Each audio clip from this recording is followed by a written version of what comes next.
Let's dive into algebraic number theory. We will explore how we can extend our understanding of numbers, moving from rational numbers, represented by the symbol q, to algebraic integers, symbolized as z adjoin square root of d. Get ready to extend number systems and explore algebraic integers, along with their arithmetic properties.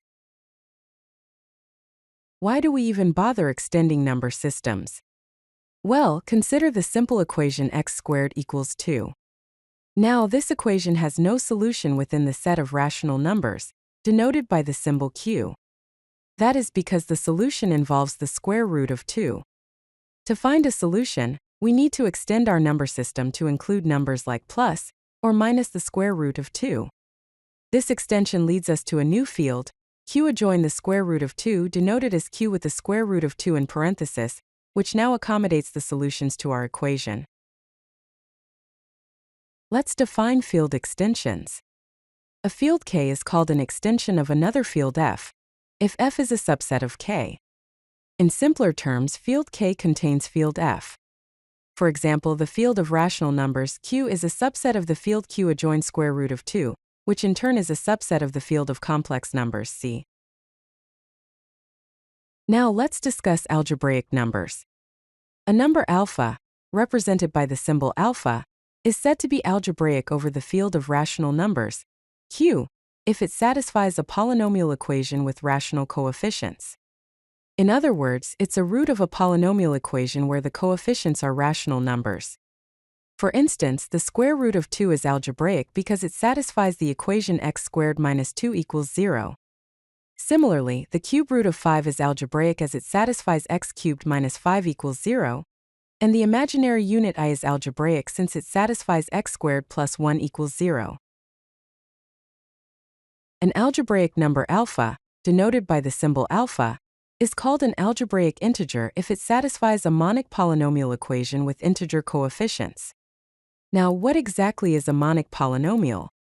It is simply a polynomial where the leading coefficient, that is, the coefficient of the highest power of x, is equal to 1.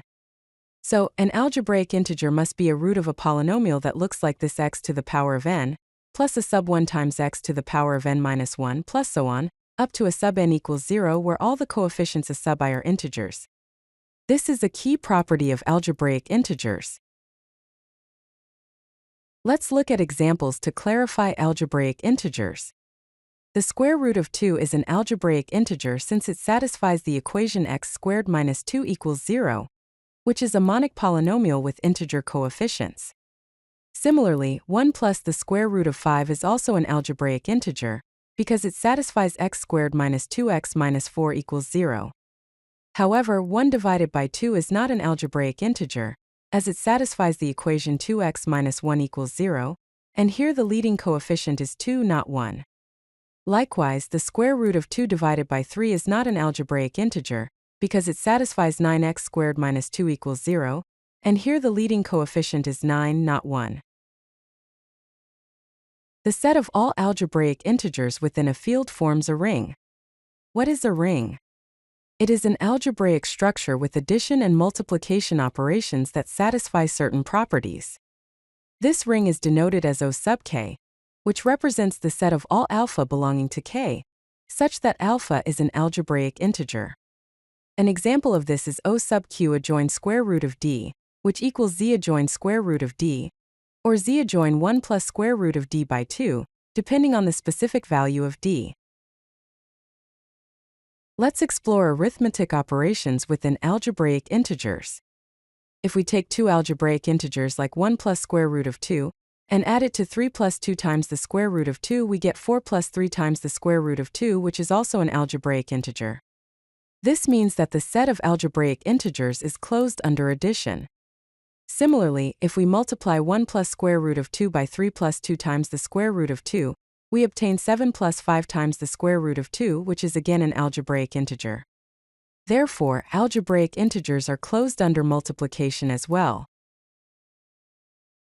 Now let's introduce two important functions, the norm and the trace. The norm of an element alpha, denoted n of alpha, is defined as alpha times its conjugate alpha bar, represented by the symbol alpha. For an element of the form a plus b times the square root of d, the norm is a squared minus d times b squared. The trace of alpha, denoted tr of alpha, is defined as alpha plus its conjugate alpha bar. For an element a plus b times the square root of d, the trace is simply 2 times a. Unique factorization is an important concept. In some rings of integers such as z adjoin square root of -1, also known as the Gaussian integers, unique factorization holds. For example, 5 can be uniquely factored as 2 plus I times 2 minus I. However, in other rings like z adjoin square root of -5, unique factorization fails. For instance, 6 can be factored as 2 times 3, but also as 1 plus square root of -5 times 1 minus square root of -5. This non-unique factorization is a significant issue. Algebraic number theory has many practical applications. In cryptography, it's used in RSA security, which relies on the difficulty of integer factorization, and in elliptic curves, which involve points over finite fields. Within number theory itself, it's applied to solve Diophantine equations, finding integer solutions to polynomials, and in class field theory, studying Galois theory extensions. Let's summarize the key takeaways. Algebraic integers naturally extend the integers, denoted by the symbol z, forming rings with a rich arithmetic structure. However, unique factorization, which is a fundamental property of integers, may fail in these rings. So what's next? We will explore ideal theory in factorization, class groups and class numbers, and the connections with Galois theory. If you like this video, hit that like button and don't forget to subscribe. Visit CodeLucky.com for more such useful content.